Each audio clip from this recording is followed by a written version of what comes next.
مفتی رفیق احمد قاسمی کے بیان سننے کے لیے مفتی صاحب کی چینل کو سبسکرائب کریں۔ الحمد للہ کفا وسلام علی عباده الذین اصطفى اما بعد فاعوذ باللہ من الشیطان الرجیم بسم اللہ الرحمن الرحیم یسألونک عن الخمر والمیسر قل فیہما اسم کبیر ومنافع للناس واسمہما اکبر من نفعہما صدق اللہ العظیم۔ اللہم صل علی سیدنا محمد وعلی آل سیدنا محمد وبارک وسلم۔ اللہم صل علی سیدنا محمد وعلی آل سیدنا محمد وبارک وسلم۔ اللہم صل علی سیدنا محمد وعلی آل سیدنا محمد وبارک وسلم۔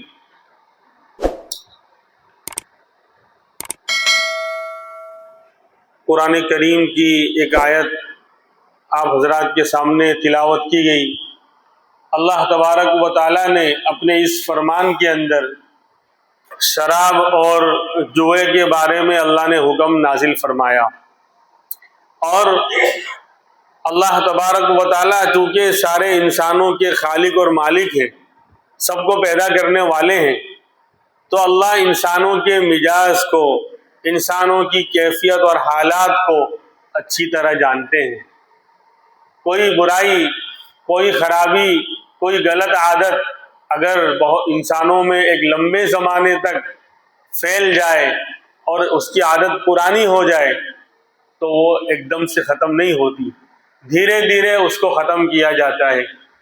تو شراب کے بارے میں، کیونکہ شراب کے بارے میں آئندہ ہم سنیں گے، شاید آج یہ بات پوری نہیں ہو پائے، آئندہ ہفتوں میں بات جائے کہ اس کو ام الفواحش کہا گیا ہے، ساری برائیوں کی جڑ، سارے گناہوں کی جڑ اگر کوئی چیز ہے تو اس کو شراب کو قرار دیا گیا ہے۔ یعنی شراب کی عادت اگر کسی کو پڑ جائے، کسی معاشرے میں شراب کی وبا پھیل جائے تو پھر جسمانی، روحانی، دینی اور معاشرتی ہر طرح کی برائیاں، ہر طرح کے فتنے جنم لینے لگتے ہیں۔ یعنی اس کی بے شمار خرابیاں ہیں۔ پورا معاشرہ، دین تو تباہ ہوتا ہی ہے، لیکن پورا معاشرہ، پوری سوسائٹی تباہ ہو جاتی ہے، انسانیت تباہ ہو جاتی ہے، اور بڑی بڑی برائیاں اس سے جنم لیتی ہیں۔ بہرحال تو اللہ تبارک و تعالیٰ نے جب دین اسلام کو نازل فرمایا، قرآن کریم کو نازل فرمایا، تو وہ مکہ میں عرب کا معاشرہ سامنے تھا، اور جاہلیت کا دور تھا۔ شراب نوشی، جوا بازی اور دوسری برائیاں ان کے اندر کئی سالوں سے بلکہ صدیوں سے چلی آ رہی تھی، لہذا ایک دم سے ایک چیز کو ختم کرنا یہ مشکل کام تھا۔ لکھا ہے، مفسرین نے لکھا ہے کہ مکہ میں شراب پینے کا جو دور تھا وہ 300 سال تھا۔ جس طرح بت پرستی، بتوں کی پوجا 300 سال سے وہ لوگ کرتے آ رہے تھے، تو شراب کا پینا پلانا اور شراب کی بری عادت بھی 300 سال سے ان کے اندر پڑی ہوئی تھی۔ ظاہر سی بات ہے کہ جس پر کئی صدیاں گزر گئی ہوں، نسلوں کی نسلیں گزر گئی ہوں، پشت ہا پشت، اور باپ دادا، لکڑ دادا، سکڑ دادا اور پتہ نہیں کون سے دادا کے زمانے سے یہ برائی ان کے اندر پھیلی ہوئی ہو، تو آپ کہا کہ کلمہ پڑھو اور شراب چھوڑ دو، یہ نہیں ہو سکتا۔ ایک دم سے عمل ہو جائے، یہ نہیں ہو سکتا۔ تو اللہ حالات سے بھی واقف، ہر چیز کے جاننے والے بھی اللہ، انسانوں کے مزاج اور انسانوں کی کیفیت اور حالات سے بھی واقف تھے۔ اس لیے شراب برائیوں کی جڑ ہے، اور شراب کی آڑ میں آج پتہ نہیں کیا کیا ہو رہا ہے، اس پر بھی بات ہوگی۔ اچھے اچھے مہذب لوگ، یعنی سماج میں اور معاشرے میں جو بڑے عزت والے مانے جاتے ہیں، لیکن بری بری عادتوں میں یعنی ملوث ہیں، تو حکم دیا شراب کا اور اس کو منع کرنا ہی تھا، حرام کرنا ہی تھا۔ جو چیز ہر برائی کی جڑ ہو اسلام میں وہ کیسے جائز اور حلال ہو سکتی ہے؟ لہذا لیکن چونکہ ماحول اللہ کے سامنے تھا، ان کا معاشرہ، ان کا کلچر، ان کی تہذیب، ان کے حالات اللہ تبارک و تعالیٰ کے سامنے تھے، اس لیے اللہ تبارک و تعالیٰ نے دھیرے دھیرے یعنی تدریجاً شراب کو حرام قرار دیا۔ 4 اسٹیپ میں، 4 مرحلوں میں شراب کو جا کر حرام کیا۔ چنانچہ قرآن پاک میں 14ویں پارے میں سب سے پہلی آیت نازل فرمائی، وَمِن ثَمَرَاتِ النَّخِيلِ وَالْأَعْنَابِ تَتَّخِذُونَ مِنْهُ سَكَرًا وَرِزْقًا حَسَنًا۔ پہلی آیت اللہ تبارک و تعالیٰ اپنے انعامات کو، اپنی نعمتوں کو گنوا رہے ہیں۔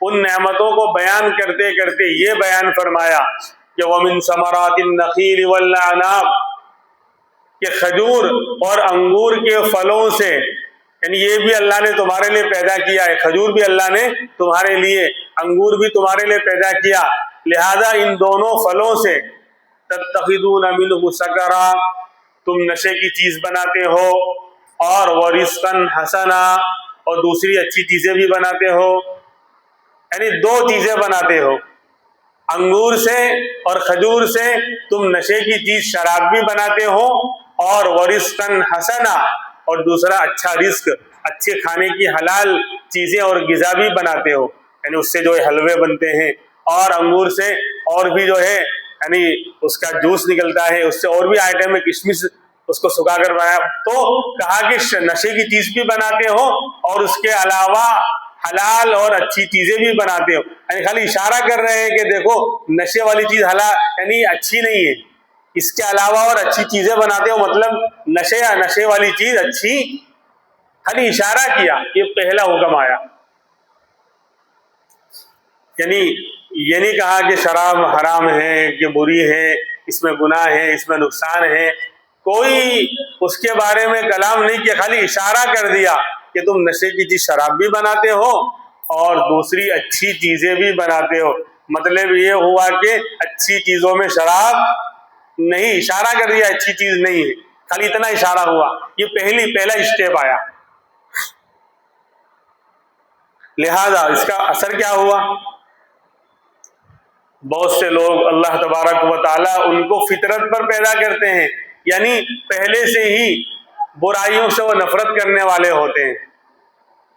یعنی انسانوں میں آپ دیکھیں گے بہت سے انسان فطری طور پر، یعنی ان کو کسی نے پڑھایا نہیں، بتایا نہیں، سمجھایا نہیں، انہوں نے پڑھا نہیں، سیکھا نہیں، لیکن انسان کا مزاج بہت سو کا پہلے سے ہی اچھا ہوتا ہے، مثبت اور پازیٹیو ہوتا ہے، کہ وہ اچھی چیزوں کو بھی پسند کرتے ہیں، بری چیزوں سے دور رہتے ہیں۔ تو مکہ میں مسلمانوں میں بہت سے صحابہ کا حال یہی تھا۔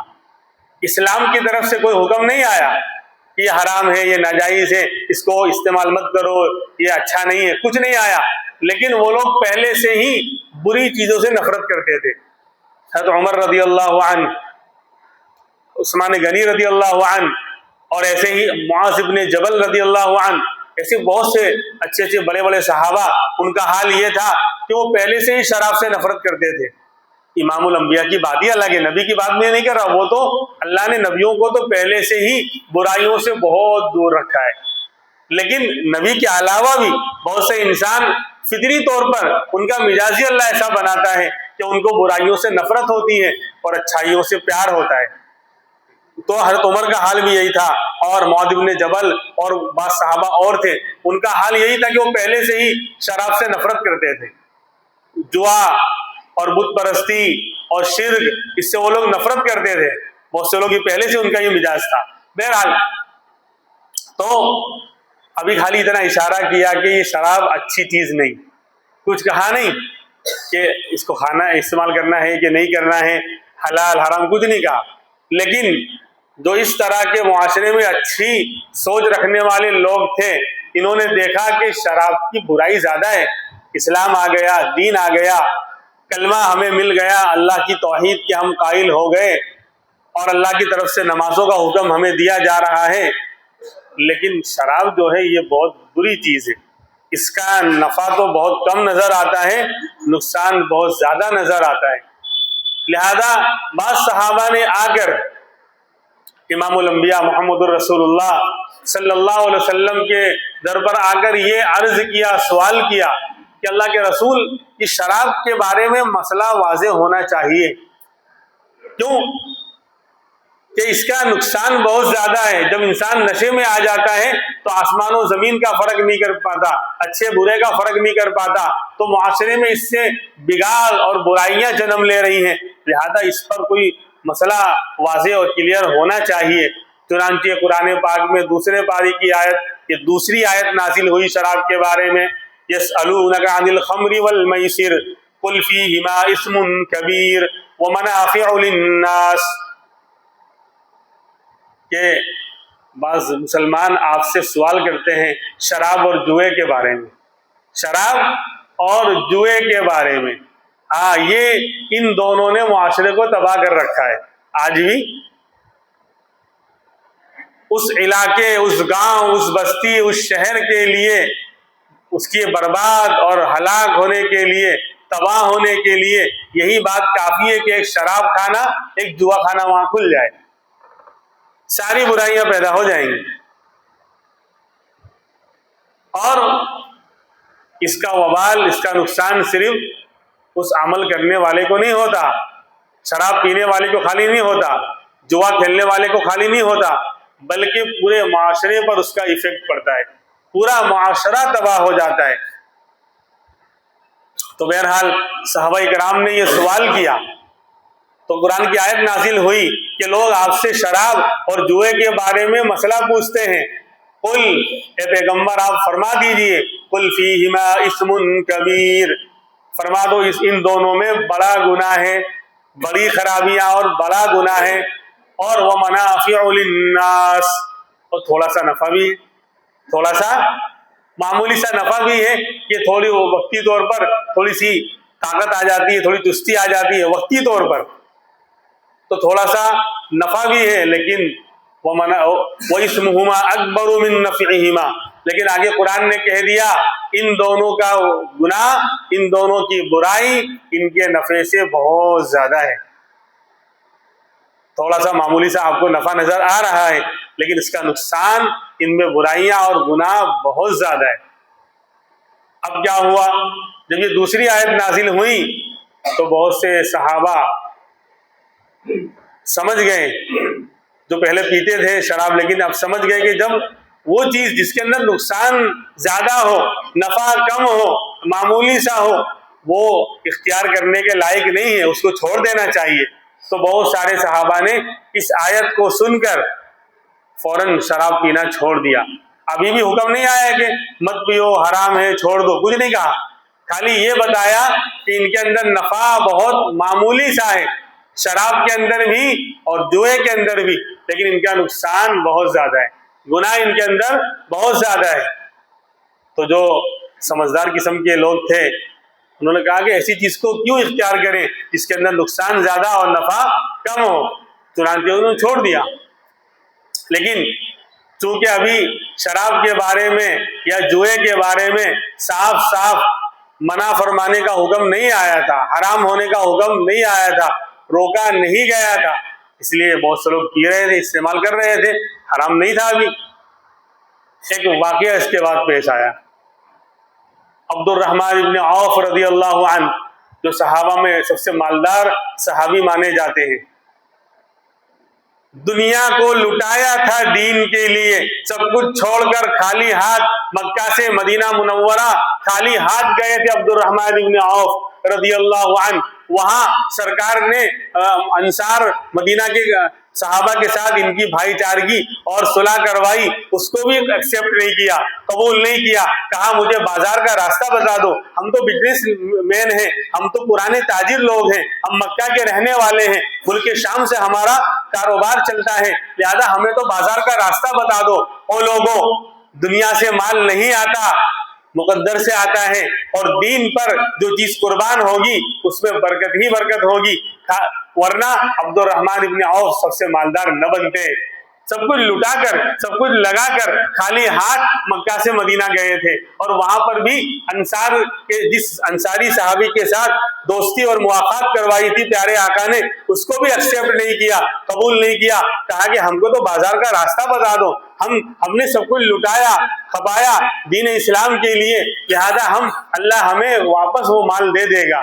چنانچہ بازار میں گئے اور ادھار لے کر مال خریدنا اور بیچنا شروع کیا، اور سب سے مالدار صحابی بنے۔ کروڑوں کا سرمایہ سونے کی شکل میں چھوڑا تھا، اور کروڑوں نے اربوں خربوں کا۔ خیر یہ تو بات بیچ میں آ گئی۔ تو عبد الرحمن ابن عوف رضی اللہ عنہ سب سے مالدار صحابی ہیں، اسی لیے یہ بات بتانے کے لیے بیچ میں تھوڑا سا ان کا واقعہ میں نے سنایا کہ دین پر جو چیز لگائیں گے اس میں اللہ برکت دے گا، مال دین پر لگے گا مالوں میں اللہ برکت دے گا، جان دین پر لگے گی اللہ جانوں میں برکت دے گا، اولاد کو، چیزوں کو، اوقات کو، جس کو بھی ہم دین پر لگائیں گے انشاءاللہ ان چیزوں میں اللہ برکت دے گا۔ ہاں ہماری نسلوں میں اللہ ایمان والوں کو اور دین والوں کو زندہ رکھے گا، علماء سے محبت کریں گے، علم والوں سے محبت کریں گے، اللہ نسلوں میں علماء، حفاظ اور دین کے داعیوں کو پیدا کرے گا۔ اٹھا کر دیکھ لیں مثال، یہ دین اور علم دین ایسے ویسوں کو نہیں دیا کرتے اللہ۔ آپ دیکھ لیں جن کے آبا و اجداد نے، بڑوں نے علماء کی، علم والوں کی، علم دین کی قدر کی، اللہ ان کے نسلوں میں علماء کو، صلحاء کو، دین کے داعیوں کو، حفاظ کو پیدا کیا ہے۔ اس لیے اگر یہ بات اللہ آج بلوا رہا ہے تو آج ہمارے لیے اس میں انشاءاللہ نفع ہوگا۔ جو لوگ یہ چاہتے ہیں ہماری اولاد دیندار بنے، عالم بنے، حافظ بنے، دین کی داعی اور شیدائی بنے، وہ علماء اور دین کی خدمت کریں، علم کے لیے اور دین کے لیے اور علم دین کے لیے اپنا جان مال وقت لگانے کی فکر میں رہیں۔ ارے کم سے کم محبت کی نگاہ سے دیکھیں تو بھی اللہ نواز دے گا۔ خیر تو عبد الرحمن ابن عوف رضی اللہ عنہ کا ایک واقعہ پیش آیا، شراب ابھی حرام نہیں ہوئی، یہ واقعہ پیش آیا کہ انہوں نے چند صحابہ کی دعوت کی، مالدار تھے، مدینہ منورہ میں اپنے گھر پر بلایا، ان کو مدعو کیا۔ اب شام کا وقت تھا، سب نے کھانا کھایا، گوشت، وہ سالن نہیں پیتے تھے، وہ گوشت کھاتے تھے۔ ہمارے ہاں تو کیا ہوتا ہے کہ سمندر میں جو ہے سارس کو کاٹ کے ڈال دیا، بولے بوٹی تلاش کرو۔ عربوں کا معاملہ ایسا نہیں ہے، واقعی گوشت وہ لوگ کھاتے ہیں۔ جو لوگ سعودی گئے وہ جانتے ہیں اچھی طرح کہ ان کا دسترخوان اس طرح شاہی ہوتا ہے، اللہ نے ان کو نوازا ہے۔ بہرحال تو گوشت کھایا گیا، اس کے بعد شراب کا دور چلا، شراب ابھی حرام نہیں تھی۔ شراب پینے کے بعد مغرب کا وقت ہو گیا، نماز کا وقت ہو گیا، اب سب نشے میں تھے، ایک صحابی کو امامت کے لیے آگے بڑھا دیا، حضرت علی رضی اللہ عنہ نام ہے۔ اب انہوں نے نماز پڑھائی تو اب نشے کے اندر کچھ کا کچھ پڑھ دیا، غلط پڑھ دیا، اور ہے تفسیروں میں بھی سورہ کافرون پڑھی، قل یا ایھا الکافرون، اور اس کے اندر لا اعبد جو ہے نا، سب جگہ لا بھول گئے نشے کے اندر، اور یوں پڑھ دیا اعبد ما تعبدون، لا اعبد ما تعبدون نہیں بلکہ، اور معنی پورا الٹا ہو گیا۔ قرآن کہہ رہا ہے قل، اے نبی کہہ دو، ایھا الکافرون، اے کافرو، لا اعبد ما تعبدون، میں اس کی عبادت نہیں کرتا جس کی تم عبادت کرتے ہو۔ قرآن میں تو یہ ہے، لیکن نشے کے اندر لا اعبد میں لا بھول گئے تو اب ترجمہ الٹا ہو گیا، کہہ دو اے کافرو میں اسی کی عبادت کرتا ہوں جس کی تم عبادت کرتے ہو۔ اب نشے میں پتہ نہیں چلا، جب نماز ہو گئی اب ان کو یعنی یاد آیا، کسی نے پیچھے سے یاد دلایا کہ تم نے تو ایسا کیا، ایسا ہوا، الٹا بالکل پڑھ دیا۔ اب سب ٹینشن میں نبی کی خدمت میں تشریف آئے اور آ کر واقعہ عرض کیا کہ یا رسول اللہ، اس طرح نشے کے اندر ہم نے قرآن کو اس طرح الٹا پڑھ دیا اور غلطی کر دی۔ تو آپ کو بھی بڑی فکر ہوئی، آپ کو بھی بڑا جو ہے افسوس ہوا۔ اس پر تیسری آیت قرآن پاک میں یا ایھا الذین آمنوا لا تقربوا الصلاۃ وانتم سکارا، یہ نازل ہوئی، 5ویں پارے کی آیت، اے ایمان والو نشے کی حالت میں نماز کے قریب مت جاؤ۔ اب روکا گیا، لیکن وہ مطلقاً اور بالکل ہمیشہ کے لیے نہیں روکا گیا، بلکہ یہ کہا گیا کہ نماز کے علاوہ اوقات میں شراب پی سکتے ہو، نماز کے اوقات میں نہیں پی سکتے۔